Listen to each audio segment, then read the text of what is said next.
I'm just gonna say it's a school project. I hate that. I'm nervous, man. What are you talking about? I feel like Biz right now. Welcome back to the Hockey Hacks podcast presented by Hackle Hockey Training. I am Mason Hackle. Today I am joined by a special guest who's going to be my co-host for today's cast. It's Luca Filocamo. He was one of my teammates in both junior hockey and actually coached him last year. He was the captain of our college team, and now we have a little school project that we're working on and trying to catch up on. So it's all about the mental side of hockey and the games that are played and maybe the battles that people have too. So we're going to talk about that for a little bit. But yeah, how's your day going, bud? Yeah, Mason, thanks for having me on, my man. I appreciate it. I'm excited to do this. Excited.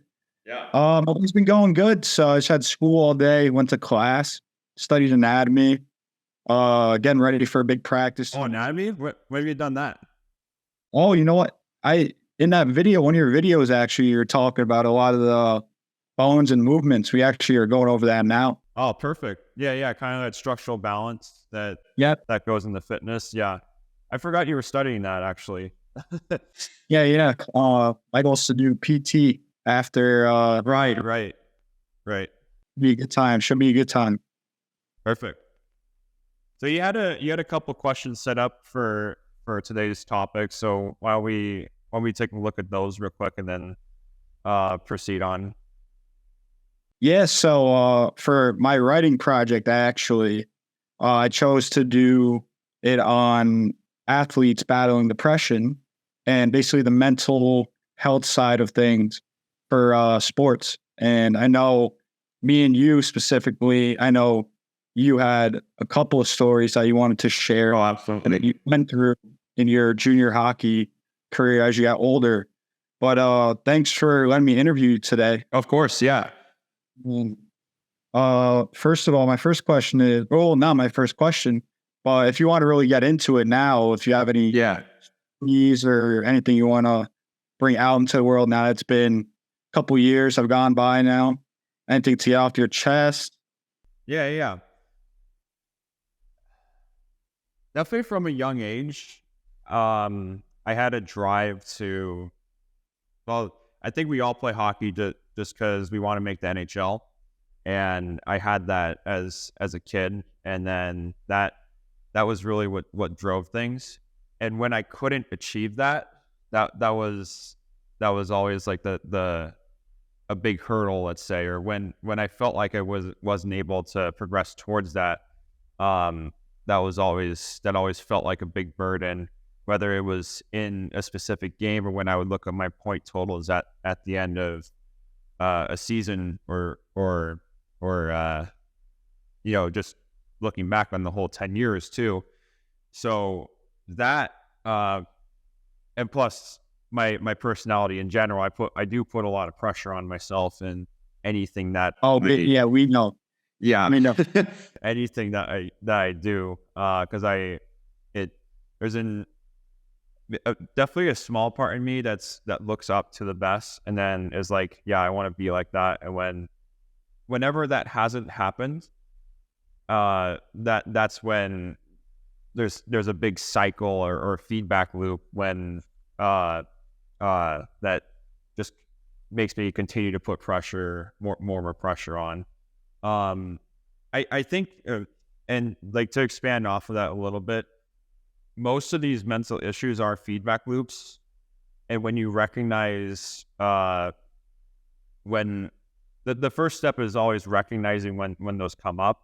And then the second step is taking like appropriate action, of course. So really that's the biggest thing to be aware of is that, hey, these things are feedback loops, but more often than not that some things can be done with them. I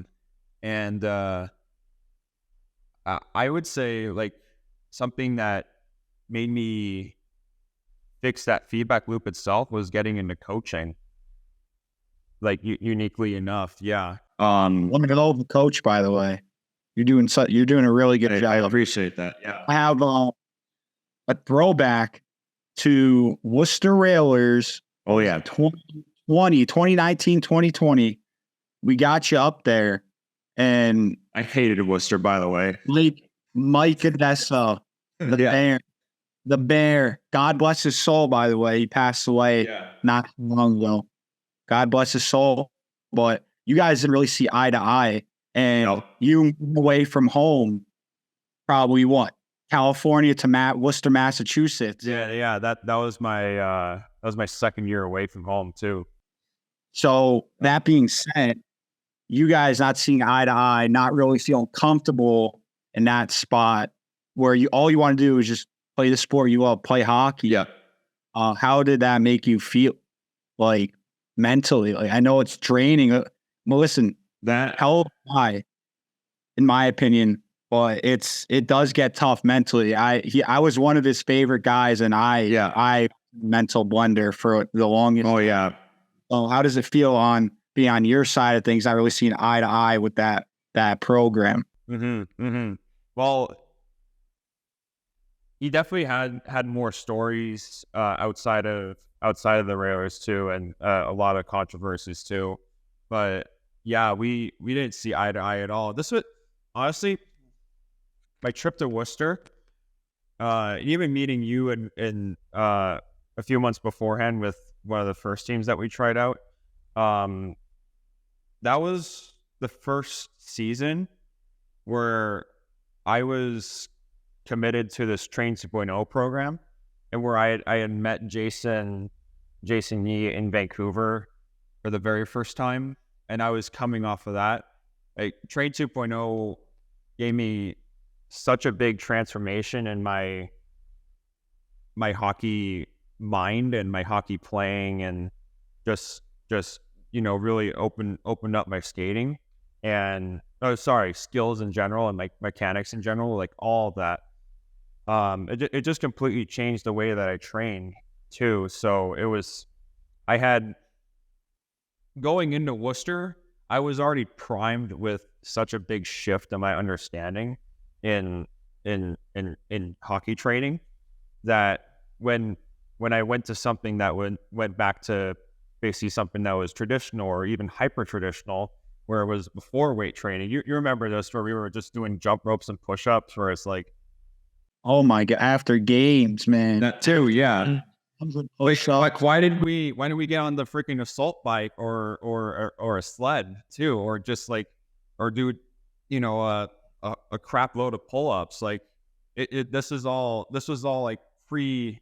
The stuff we were doing was basically pre-gym, but like what you would do out of the 70s. It's like, no, there's more advanced stuff that you can kill players with nowadays. So it's like, well, anyway, but yeah, like, I would say with me being primed with such a big fundamental shift in my understanding of hockey training, going into that, seeing something that was the opposite that I wanted to fix.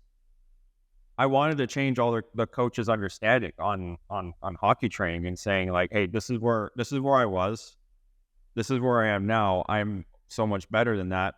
But the mistake I made was I was so focused on changing their minds that I lost out on my performance. Because you remember, I got 0 points my last year. Yep.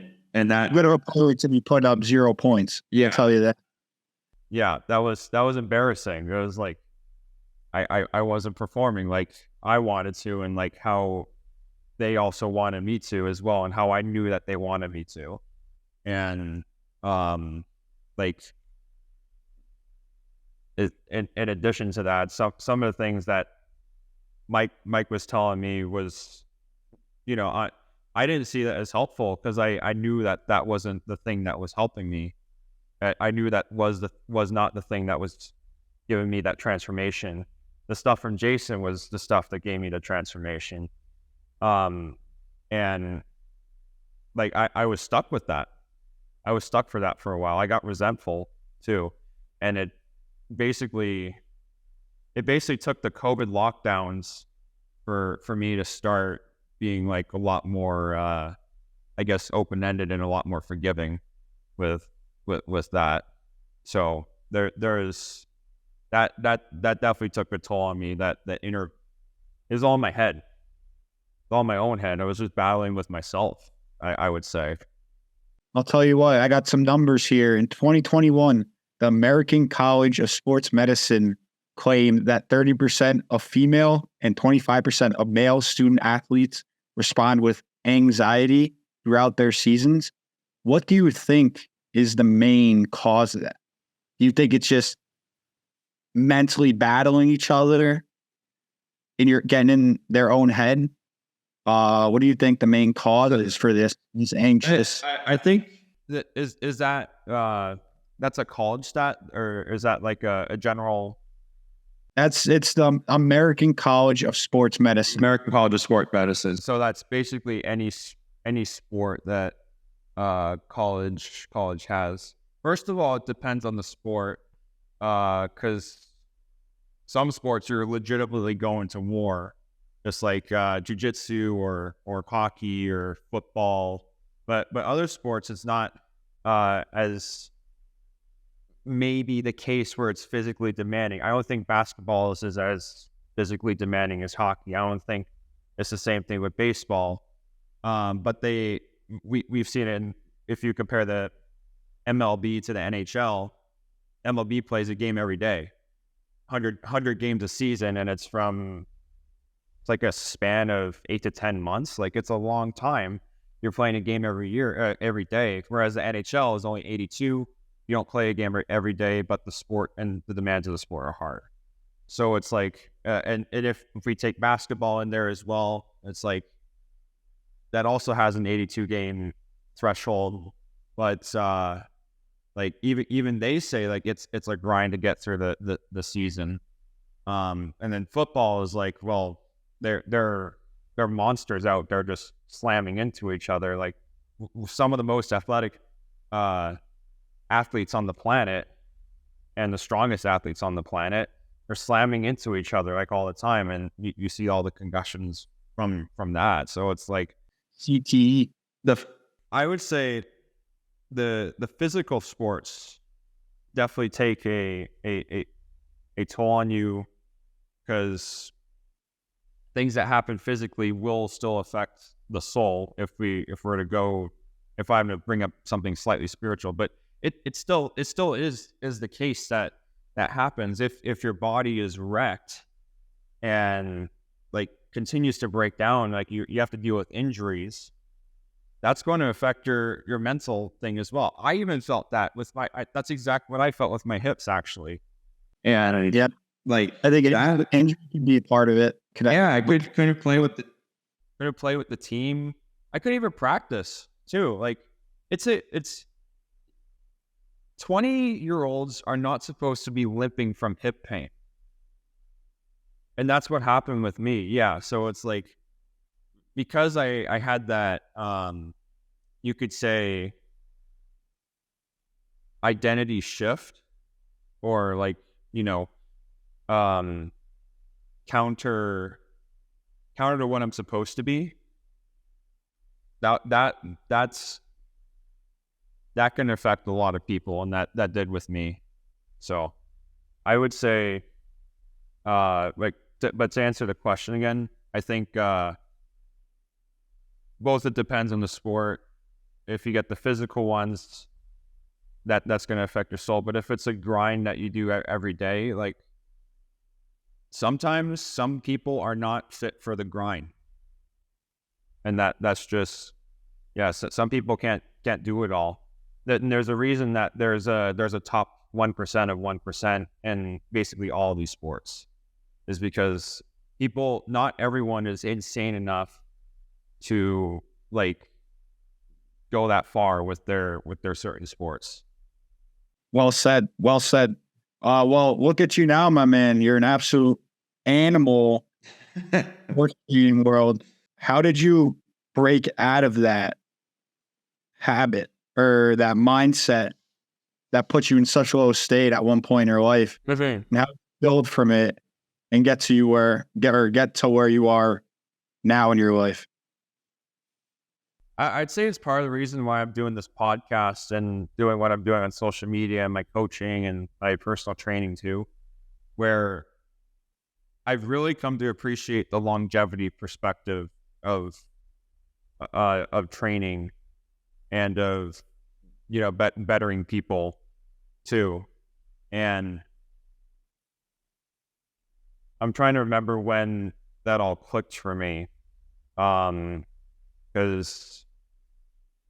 I went through the hip problems, started to fix that up. This was a 2-year process, and then had a few jobs here and there where I would talk about it. And I was also doing occasional coaching at the time. I think the way that Worcester ended for me as well, or my junior career ended, had some motivation in me to go down the coaching route, where I was like, hey, I don't want this to happen with someone else, so I'm going to make sure that this doesn't happen with basically as many hockey players as I can, and I continue to do that to this day. I think that was part of it. I love it. Multiple factors go into it. Spreading the love, sharing the stories. I think that's a great thing you're doing. Yeah. For the younger athletes that are just getting into the stage of their lives where they're going to start moving away from home. Yeah. Starting to battle those mental questions in their head. So I think that should wrap up this part of it. I'll let you take over this part. Yeah, you got some crazy. We can talk about some crazy stories, dude. Yeah.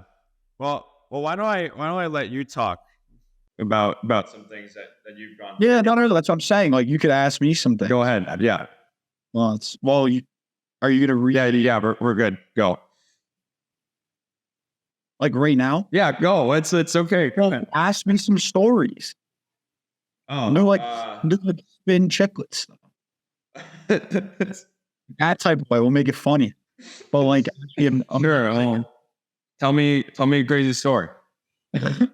Tell me if they know. Go through my background, motherfucker. That's what I want you. I need to have all my accolades at Eastern Michigan. I need you to rifle them off like RA on spin. But no, dude, I would say, oh man, Eastern Michigan. You know what? I'll tell you the story from the beginning. Yeah, go ahead. I actually had nowhere to go. I had no home, no team to play on after juniors. That was during COVID, and it was just an absolute shit show. Excuse my language. I don't know. Do you care about language on this podcast? Yeah, it's okay. You won't get flagged. But I actually got a call from one of our good buddies that we played with at Worcester, Nolan Manicki. What a hell of a guy. He called me up. He's like, what are you doing for like college? And I'm like, dude, I got one option. I'm going to go visit the school. We're going to see what happens. So I went to visit the school up in New York and had a great visit, talked to the coach, stayed in contact with him after the visit. And, he kind of just gave me the side eye. And I was like, oh man, it's July. Like, it's over. I'm never playing hockey again. And Nolan hit me up one day, and he actually invited me out for a visit to Eastern Michigan. And from what he told me, they were rebuilding the program. They really haven't had a program there for a while because of some scandals in the past. I would say I got a call from Nolan, and then he put me in contact with the GM. So he rang my phone one time. And he was just like, I'll tell you what, fine businessman, I'll give you that. Rifling off all the accolades, all the great aspects of the program. And he was just talking 100 miles an hour. So I was like, yeah, I'll definitely think about it. I definitely can come down. Hung up the phone. I was like, oh my God, no, not going to do it. I can't. Guys, too easy. Never reached out to him. I would say mid-August, I got another text from Nolan. He's like, yo, like, come to the skate right now. Like, this weekend, fly out here and come to our, one of the pre-skates for the pre-tryouts. I was like, you know what? I don't want to quit hockey yet. Like, I still love the game. I feel like there's more I could do, maybe make a name for myself at a lower college level. Why not do it? So I went to the skate, met one of the greatest coaches I've ever had, Dan Phelps.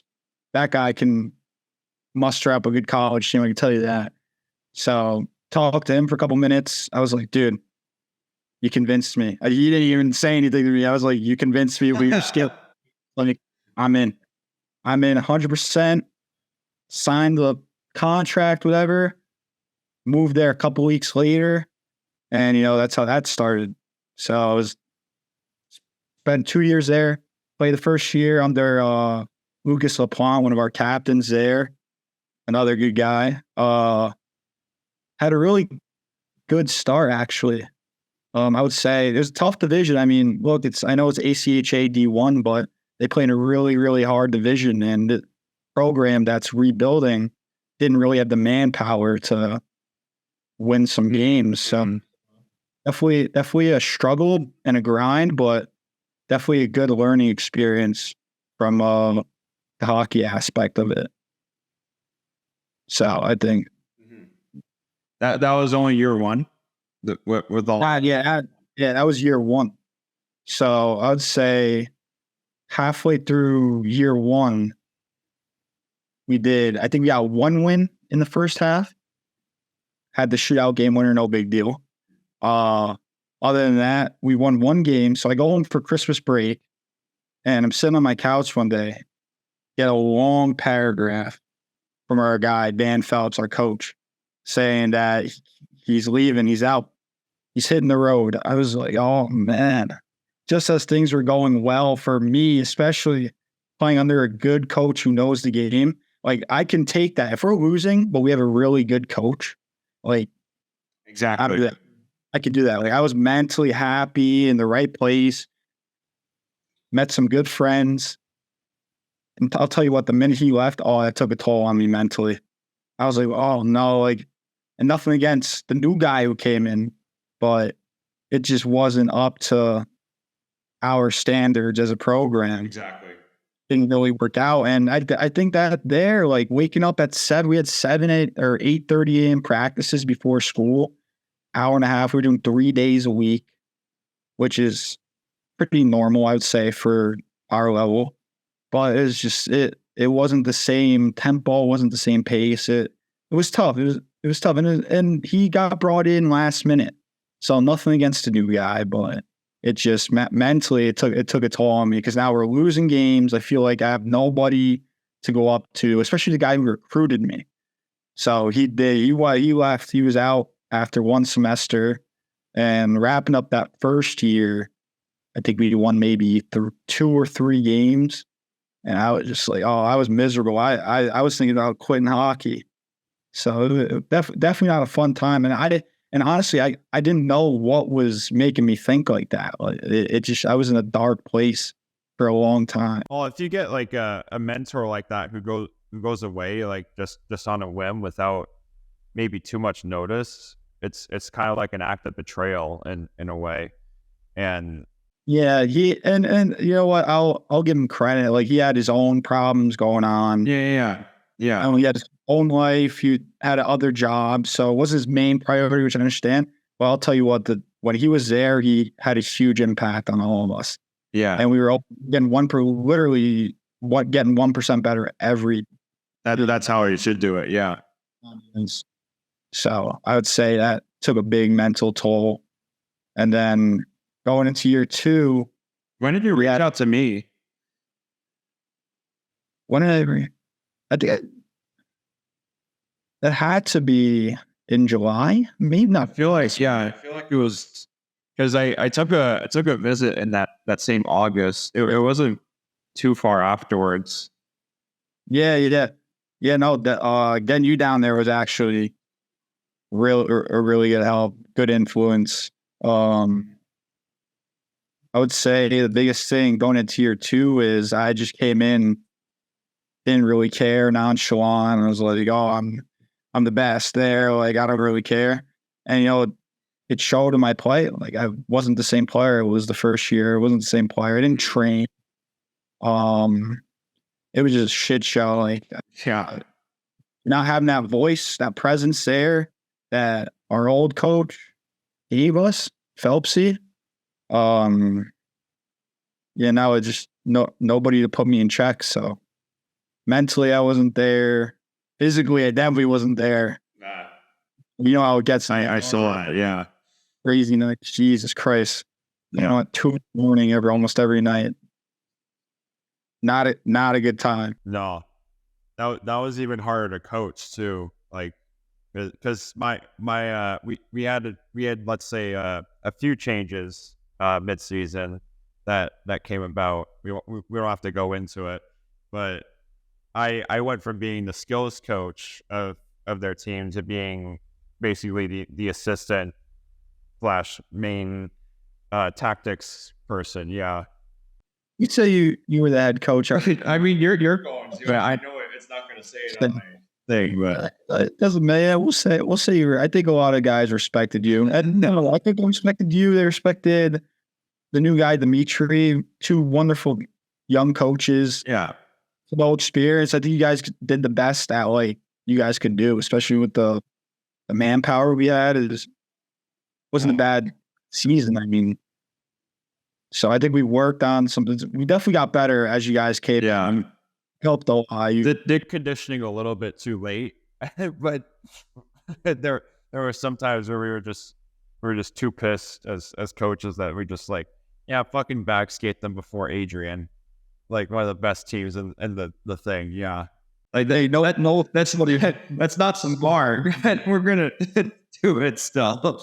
I'm surprised you didn't bring out the John Tortorella rope. Make us bag skate the whole time, down and back.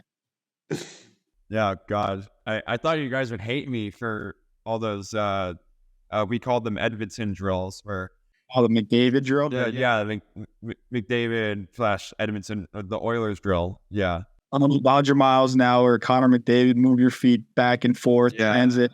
Yeah, I'll never. I made you guys skate so many laps too. After like I think it was like an 8-0 loss or something.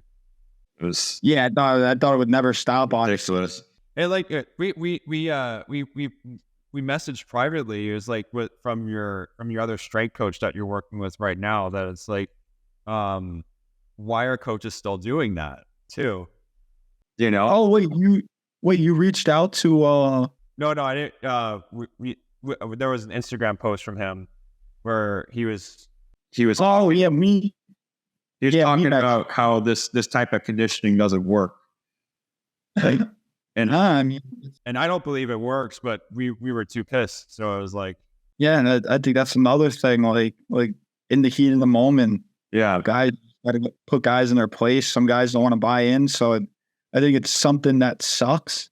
But maybe at the time it has to be done. Mm-hmm. I would say, yeah, but year 2 is just one roller coaster. One hell of a roller coaster. I'll tell you that. Yeah, no kidding. How'd you become captain? Was that something that came out in year 1, or just came around when I came in, or? I would say, after my first off season, when I went home back to New Jersey, I really didn't reach out to any of the coaching staff that was there. Either I don't think they even reached out to anybody really. They were trying to figure out how to get the season and program going on the road. So I was like debating on even coming back, but I ended up coming back, and we held pre-skate trials again for the new rookies that are coming in. And, this is a funny story that I'll never forget. Our coach gets an hour and a half ice slot. We're getting ready, chatting it up in the locker room, having a good time. We get out onto the ice, and our coach is in the stands. Oh, yeah, I had to fucking run that thing. Oh, no, you weren't even there this was the first skate we had of the year. Oh, fuck. Me and another guy, Eddie. I'll never forget Eddie Cannon. He had his whistle on his fucking glove. Like he almost... What the... You're kidding. He's always strapped with that whistle though, so good for him. But me and him basically just took over the practice and started. This was the practice before I came out. Yep. That's why. That's why I called. Why I called you. But I think just from the more experienced guys, I knew that we had to make a stand and take over and show these new guys that, look, if we're going to skate, we're going to work on skills, we're going to skate hard, and we're going to have a good time.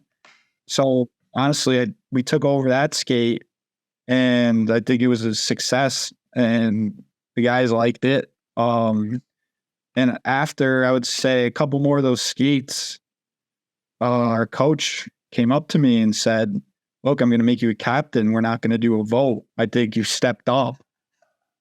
And listen, I didn't agree with it, but I liked it. You saw I stepped up now. That's actually another story for later. With the no voting situation, I'll tell you more about that. Yeah.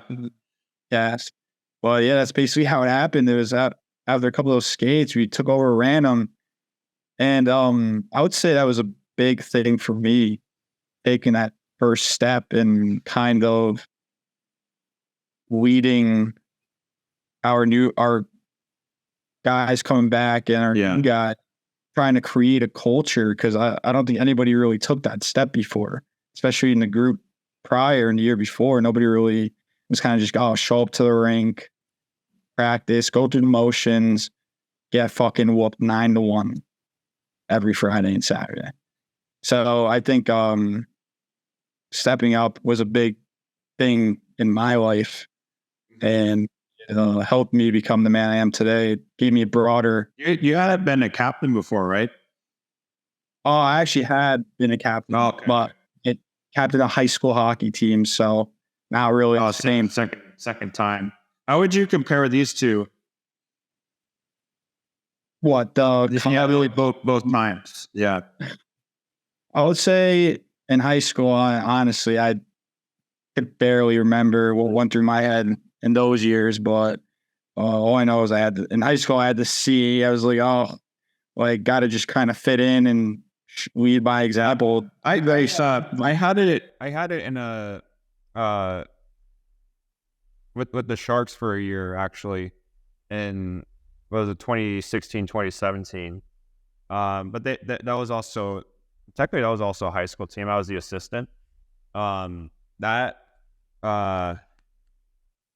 was with, I think it was the level of players that I was with at the time, and the level of work that I put in compared to what they put in, and even some of their skill level too, just wasn't the same. Obviously, 2016 was a much different time, and my evolution of training and understanding of the game has completely shifted. So it's a little more, it's a little different than obviously a lot different, I should say, than what I have now. But to even wear a letter was something I never imagined when I was 12, mind you. But yeah, it's something that came around. Very, very interesting responsibility at the time. And honestly, like I've kind of adapted that role more. Like I wouldn't mind being a captain of any team now. Like I have the ability for it. Well, I literally do coaching. It's like it's kind of embedded in the DNA in a way. It's like it's already there. So it would be a very easy transition. Be the coach, captain, and the GM of the program. Yeah. But like I even going into now, where I'm kind of envisioning myself leading a frontline shift in how hockey training is adapted. Like I needed to take leadership courses and classes, and understanding what is needed there for influence, and making people take action, which is what I have to do as a trainer and as a coach. So I guess that was the first sign that something was there. So that was cool. Yeah, I dude, like you said, it kind of just, for me personally, it fell in my lap, I would say, especially last minute. Definitely didn't see it coming, but I was excited when it did because I see what I can do, what I can bring to the table, especially for a program. I talked about if I'm going to play at a lower level, I want to make a name for myself. And I think that was a big first step in trying to do that for a struggling program. Mm-hmm. But oh man, it was like the jungle. Sure. Yeah. My leader under my leadership, I'd say that it was good. It was fun though. We had a lot of the guys on the team were tight knit. I mean, yeah, we had some issues with some players. Some of us didn't see eye to eye, but like at the end of the day, it's not going to be all roses when teams. So I would say the biggest thing there was mental. Once you going back to the mentality, you lose games, it takes you out. That alone will take your mental state. Yeah, exactly. Oh, I mean, especially like we were losing them at one point. Yeah. I'd say throughout the year though, especially when you took over, I think we were playing in some pretty decent games against decent teams. Like I was once then we didn't have the manpower to go out and ski with Adrian because they're fully funded and recruit from freaking Canada. But for what we had, I think we made it work pretty well. Well, we cut that off. Fucking Zoom doesn't want to listen to us, it looks like. Yeah, man. Zoom, man. 30 cents an hour, eh? Fucks. So it's all right. Where were we? It was the captaincy and oh yeah. We're starting to tie it back to the beginning. With the mental aspect of it. Well, I mean that's like losing in anything, like that's gonna take you out, because it's like you're losing. There's nothing worse than losing, and continuously. There's nothing worse than continuously losing, and not doing anything to stop it from losing, which is basically what happened with our team last year. Yeah, you hit it right on the head. Like we would come in every game, put our game face on, new mindset, and then drop a nice goose egg like every game, man. It's like same old story. And I like I said, it takes a huge mental impact on especially when you're you remember we had a Canadian recruit from Canada and Alberta, farm boy. Yeah. Straight off the oil rigs, man. Yeah.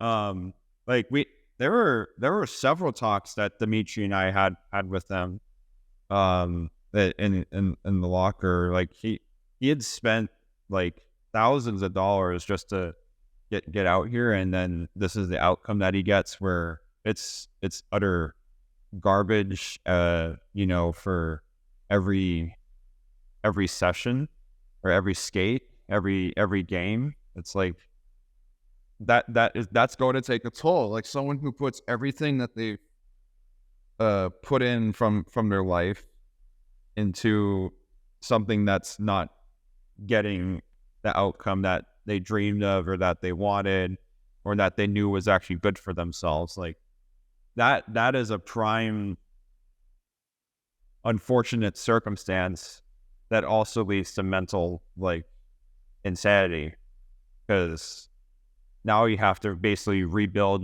yourself from nothing, and no one wants to do that. It's like, yeah, because he's flying in from freaking all the way up North Canada, freaking 15 hours, like back and forth.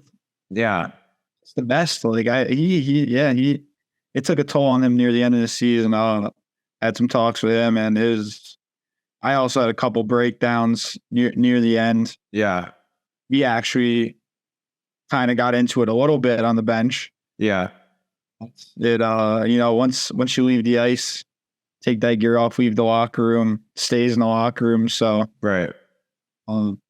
It's when it funnels out of the locker room, that's when it really gets. Oh yeah. If you can't have that stability to cut it off at the locker room doors, and I'll tell you what, you're in for a really, really cold and depressing season up and down. That's where it's a troubling mental state where it seeps out. Did it ever come up in when you were living in that house?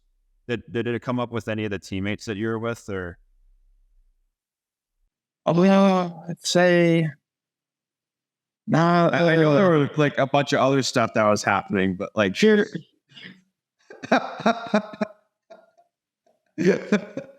Yeah, there's the Smoky Mountains up in that joint. Wait,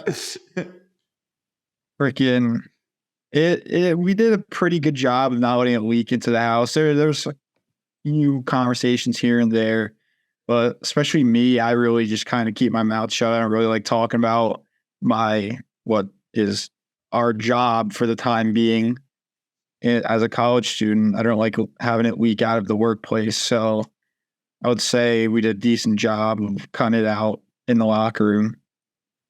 I will say there was one altercation with one of our teammates back at the house that it was kind of just seeping. He was letting this mental depression kind of get to him as the year went on. And I would say everybody at that point was just getting a little bit lazy and tired and sick of all the shit. So yeah, we did a little house meeting and we cut it out there and then. So a few chosen words were said, but other than that, I would say that was the last of it. It didn't really get too bad. So we just walked it off that night, cooled down, and got back to work the next day. But yeah, no, it's never good letting it get out of the workplace. If you're going through that now, especially as a leader, definitely shut it down. You go into the locker room, you leave your outside life outside the locker room. You leave the locker room, you leave your workplace or your hockey life in the locker room. Don't bring it home. You never want to bring home your work to your family. You don't want to shit where you eat. Yeah, that's how I feel about it. Do you have any more questions? Any more stories? I think there's more. It's just, do we really want to get into the shit? Is what I'm. I think I said my piece with the Worcester thing too, and then yeah, there was a lot in here. I think it's pretty good. Yeah, no, we did. So, well, we could do more though. We could do me and you living together. Oh, sure. Yeah. I mean, well, you weren't playing when we were living together. No. I was just gonna say the crazy shit you do with like the beef, the fucking 50 pounds of beef in the fridge, and no chairs. Oh, that's what was that? Was that mentally hard? Yeah, you're a monk, dude. What? Yeah, like fucking don't say. All right, yeah. Well, why don't we talk about that? It's like I'm trying to make you try to transition into it if you want, because then it will sound good. No, like not. But this is going in. This is going in. As yeah, dude. I would say, oh man. So after the season, I moved in with you. I had nowhere to live. Or the living conditions at my house were not stable for a normal human being. Like, dude, got the call. What's it called? Like a farm? It was, we were living in. It was worse than that, actually. It was broken down zoo. I don't know how they got out of that. That was bad. Yeah, and there's a lot of stuff going on behind the scenes that I cannot disclose right now. Yeah. But basically, after the season ended, you reached out to me. We're looking for a roommate, and I said, you know what? I'm taking you up on the best offer. The first offer, honestly, might have not been the best offer, but the first. You asked me. You could that too. I did. You were talking about it though. Yeah, talking. I had a room open. It was like, fuck it, go ahead. You did, but the one thing you didn't tell me was he's a fucking monk, basically. No furniture, no TV. The couch, bed on the floor. Yeah. Oh my God, dude. This guy walk into the house 9 o'clock at night and he'd be in bed, bedtime. I'd be, oh shit, I have to tiptoe in, creak the door. You'd wake up every time. You're like, you motherfucker, walking in at like midnight, 1 o'clock. Yeah. Pretty up. Oh my God.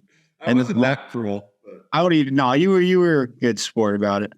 I get in the diet. I'll tell you what, the diet almost killed me. But I did adapt to it. Yeah. Only had water and beef in the house. Yeah. I'd come home and open the freezer to about 65 pounds of beef in the freezer. That's the highlight of my living situation this year. I'll just let you know that right now. I've never seen that before in my life. That's got to be some like Connor Bedard doesn't eat McDonald's or fucking drink shit right there. Yeah. I think Avery would have a few spoken words for you, a few choice words for you. You heard what he said on Bedard? Oh, Avery? Yeah. What was I say? Oh my God. Avery goes, how am I supposed to believe in a kid who doesn't eat McDonald's, doesn't drink, or live in any harsh conditions, has been pampered his whole life, and is going into the real world now? How is he going to do that? How is he going to prioritize? He's like, how can I bet on that kid putting up numbers or compare him to even Wayne Gretzky when Wayne Gretzky would eat cheeseburgers and hot dogs before game? What? Oh my God. Yep. Wow. I would put you in that same category. Fuck you. But that's it. That's what I think Avery. I'm pretty sure Avery said that on his one of his rants on Instagram Live. That's hilarious. Hey, he brings up a good point, but I mean, I'll think dog shit point. Like, but it's funny. It's funny. Got a couple pops with the boys. You know, what are you gonna say? No, I did. Yeah, you did. You're also not in the NHL, motherfucker. What happens if you win the Stanley Cup? Well, I'm healthy too. I'm still in the shape that I'm in. You're an animal. Who am I to say? I have a dad bond at this point. That's it. But it also, there's another story. It's probably 5:30 a.m. in the morning. Wake up to go empty the tank, and all I hear in the living room is, now it's doing his breathing exercises. Like, I'm like, it's 5:30 in the morning. Shut the Well, what do you think? Do you think I'm bringing a grow or something? Oh my God, I thought something was happening either. You sitting up on your knees, just breathing exercises with a coach. I'm like, oh my God, I don't know who's crazy, the coach or you? Yeah, exactly. But no, other than that, it was delightful. Other than that, it was delightful. You got all those problems, and then it was delightful. Better than the farm, walking in the house with fucking clouds just blowing in your face. Jesus. Yeah, or stepping on dog shit too. But I think that's all I have. So, especially on our behind the scenes living situation. Are you sure it was that much of a mental toll, or are you just complaining just because you want to? Yeah, both. We'll put it in the both category. Fuck. Well, look, we were kind of in a we're kind of in a dungeon apartment too. There's only like two windows. One window. Yeah. Whereas like the second one that we went into is like much better. Like 10 times better. Yeah, way better. Yeah. So much so that we got a lot tanner in a lot of places. Yep. No, my word. Yeah. Psychopath. I'm very happy that I get some vitamin D rays. Oh my God. Yeah. Other than that, I'm set. That's an inside joke for people listening. Inside joke. Yeah. The whole fucking world knows at this point in Ann Arbor. They don't know what I do. Yeah. You know, we'll see about that. We'll ask the neighbors in a year or two. Well, they haven't seen anything. We get the polls on that one. We're not doing that. And that's a mental scar if they ever see that. Yeah, we'll talk about mental freaking health, mental awareness, mental health. Put them in the psych ward at that. Yeah, you gotta be mentally aware of these psychos who go,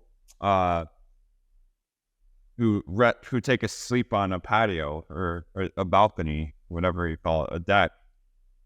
Like myself, you gotta be mentally aware of these people who are just on all meat diets or things like that. You gotta watch out for that. The government doesn't like those people too.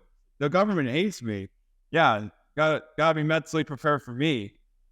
The government doesn't like people who wake up at 5 in the morning just to take a coffee or what I did this month too. Like just CP. Dude, did I tell you, like, I was doing personal training, working out, business building, and Uber, like rideshare. So it was like 4 things that took up 20 hours of my day. I only got 4 to 5 hours of sleep for like 5 days of the week. CPU. Yeah, talking about mental tolls. And I got sick again. You know that I got another stomach bug, a bacteria thing. Yeah. Remember back in August? Like a menstrual cycle at this point. oh, it's not that was 3 months ago. The first one. Jesus Christ.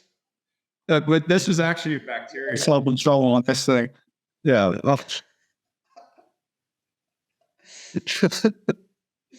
So I almost went insane this month. I'll say that just because of all that together, like the extra stress. So it's like now November I'm taking more time to decompress too. So that'll be very helpful. Oh yeah, and not to mention I almost fucked up my car, so like really badly. That could have been worse. And the car that I have, you don't want to do that with that thing. So it's like,